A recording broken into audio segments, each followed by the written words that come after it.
Sex trafficking, education, awareness, and prevention in K through 12 education. Unified School District 501 in Topeka, Kansas.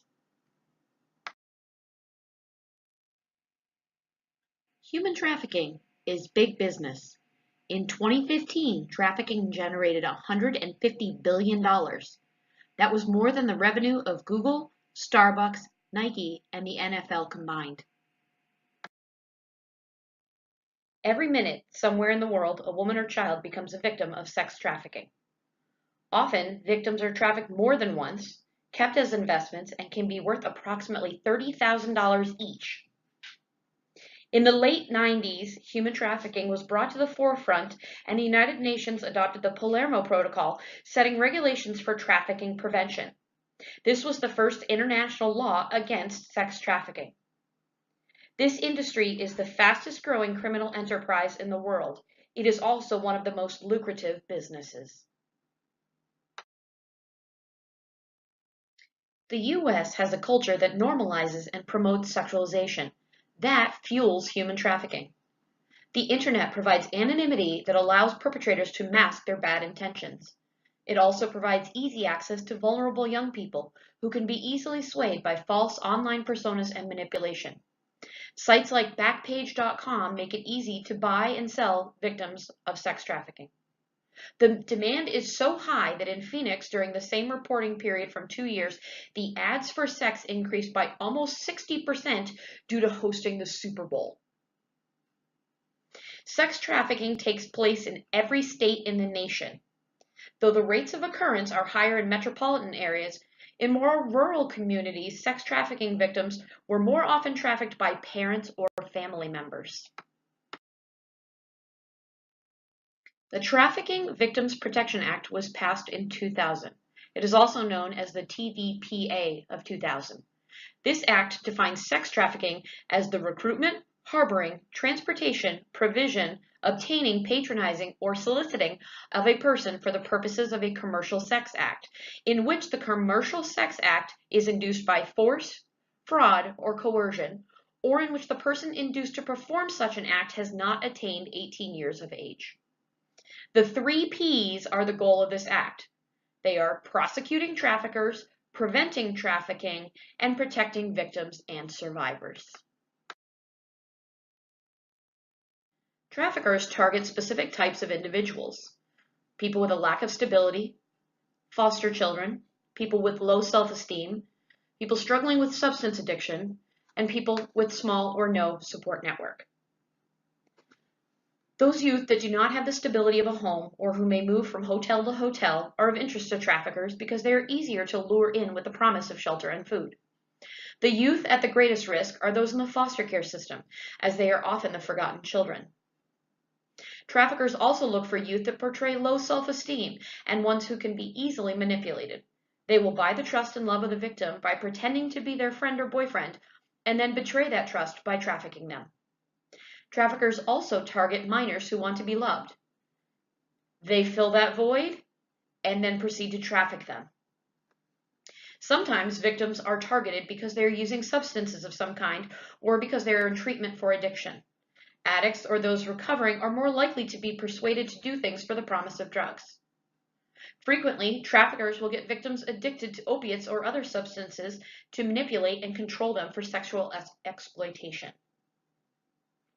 Traffickers will also look for youth who have experienced previous trauma or who have been in trouble before, as these youth are less likely to view the manipulation and violence of sex trafficking as abnormal.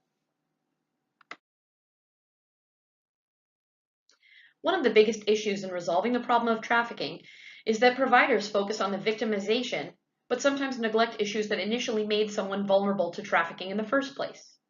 Drug use, weak family ties, poverty, low self-esteem, etc. can all be precursors to sex trafficking. The youth who experience these issues are more likely to become victims. The term victim has a negative connotation. Sometimes its use does not allow those individuals to embrace the help offered because they are trying to protect their self-image. They may not want to be seen as victims and therefore do not want the help provided. Using the term victim can make them feel weak. Sometimes victims of sex trafficking are described as victims of sexual abuse. While sex trafficking is a form of sexual abuse, neglecting the trafficking part minimizes the seriousness of the trauma, and then the victimization cannot be dealt with properly. Of all the predictors that put a minor at risk for sex trafficking, homelessness is the most prominent. Often, fleeing abuse or dangerous situations, runaways have no safe place to which they can return. Lacking shelter, money, food, and security, they easily fall victim to traffickers who, once they have them under their physical control, use a variety of psychological and physical means to keep them there. Pimps maintain control of their victims through coercion, threat, force, abuse, degradation, addiction, and other means designed to create dependency on the trafficker. Some will even go into homeless shelters to recruit victims. The trauma traffickers inflict on their victims is often so severe that some victims begin to look at their pimps as benefactors or boyfriends. Kansas is fertile ground for traffickers for a variety of reasons. The state is geographically centered in the middle of the country, offering easy transport of victims. Expansive rural areas offer locations where traffickers can hide victims. The state has centrally located metro areas through which several major interstate highways pass. The state's agriculture industry attracts migrant and undocumented workers whose children are difficult to track. The state has casinos, military bases, and trucking traffic that provide much of the demand for sex trafficking. Kansas also has a depressed economy, which leads to increased poverty and homelessness. Traffickers also take advantage of it to lure minors with promises of easy money. The Kansas Attorney General's office has instituted a four-pronged approach to combating minor sex trafficking in Kansas. Those strategies began with a public awareness campaign designed to help prevent trafficking by educating law enforcement and the public of warning signs. Identified victims must also be protected and offenders prosecuted. This is all achieved through partnerships with other agencies, nonprofit organizations, and private business. Components of the efforts include 1. Establishing a public awareness campaign. 2. Training law enforcement and social service professionals to identify victims and provide appropriate evidence-based trauma services. 3. Training law enforcement about perceptions of minors engaged in the sale of sexual relations, i.e. seeing them as victims rather than prostitutes or criminals. 4. Changing the post-trafficking treatment of victims. They are placed in the care of the Kansas Department for Children and Families rather than facing prosecution. 5. Providing free and mandatory training for commercial driver's license applicants on how to look for signs of trafficking on the road. And 6. Formation of a statewide network to ensure the protection of victims and the prosecution of offenders.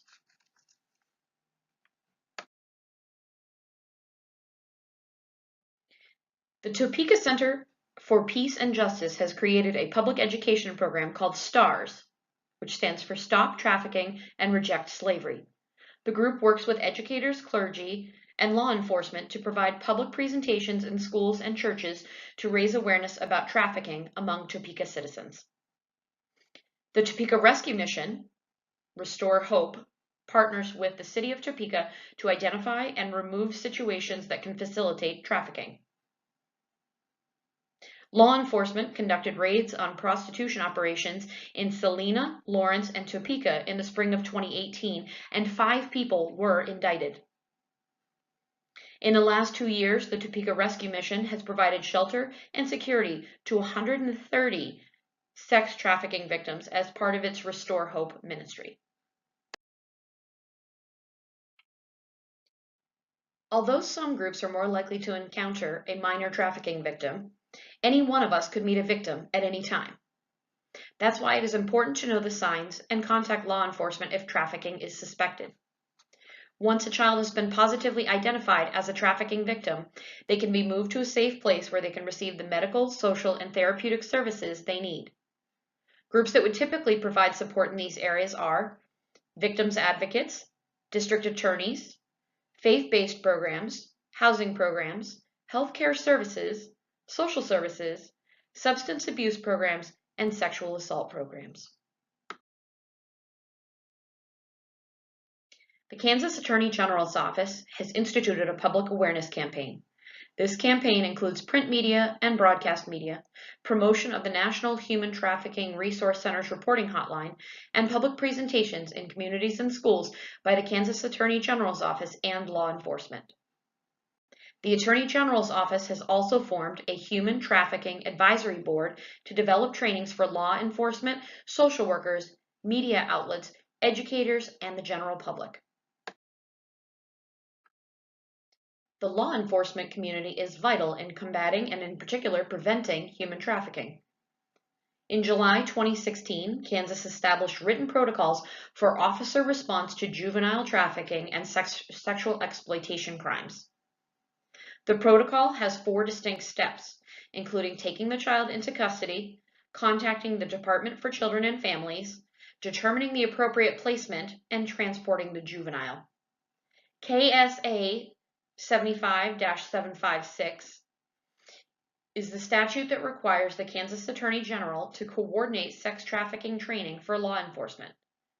The website for Attorney General Derek Schmidt includes a link to online training, and law enforcement groups may also request a training presentation. Healthcare providers are trained in how to respond when they come in contact with trafficking victims. One organization in Kansas which works with medical professionals on this issue is Via Christi Health. Like the protocol for Kansas law enforcement officers, Via Christi created a 4-step protocol for medical professionals to use when confronted with situations of trafficking. Thus far, they have trained more than 400 healthcare providers, and they are the leading medical agency in Kansas for this type of training. In addition, Via Christi has a forensic nursing program to help provide a team approach to aftercare for victims of sexual assault, and they have 4 sexual assault nurse examiners who are certified through the Forensic Certification Nursing Board. Law enforcement officers and healthcare providers are trained in sex trafficking recognition and prevention, but educators lack the same training that could be so beneficial in the school system. Educators are with children daily and would have the ability to observe and report signs related to sex trafficking that present themselves in the children. This would only be possible if they were properly trained like law enforcement and medical professionals.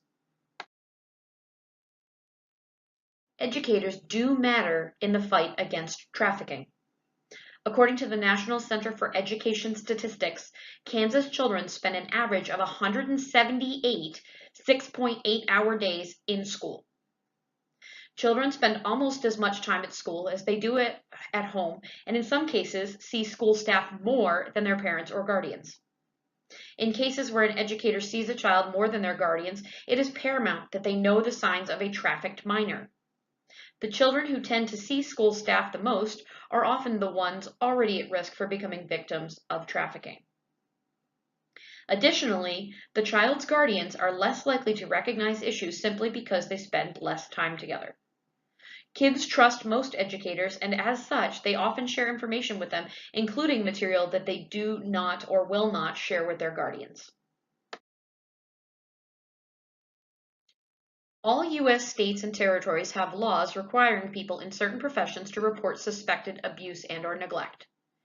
Mandated reporters can include physical and mental medical professionals, educators, law enforcement officers, child care providers, and even medical examiners. Reporting requirements do vary by state. According to KSA 38-2223, teachers, school administrators, or other employees of an educational institution that the child is attending are mandated reporters. In Kansas, as in many states, a report is required anytime a reporter has reason to suspect that a child has been harmed as a result of physical, mental, or emotional abuse or neglect or sexual abuse. While the Unified 501 District is addressing certain things in their strategic plan which may help combat sex trafficking in their schools, room for improvement is present.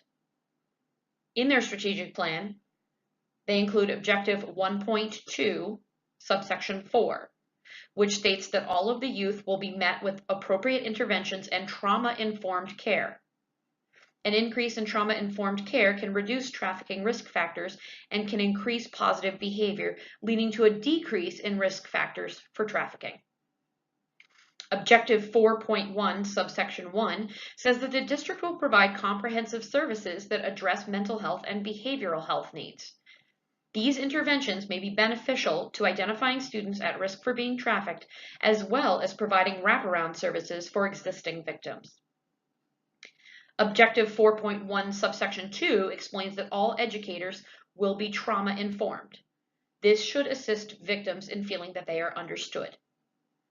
Objective 4.1, subsection 3 states that the district schools will be safe spaces for all kids.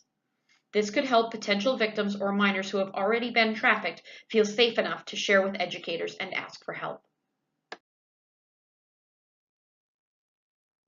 Educators are already mandated reporters for evidence of child abuse.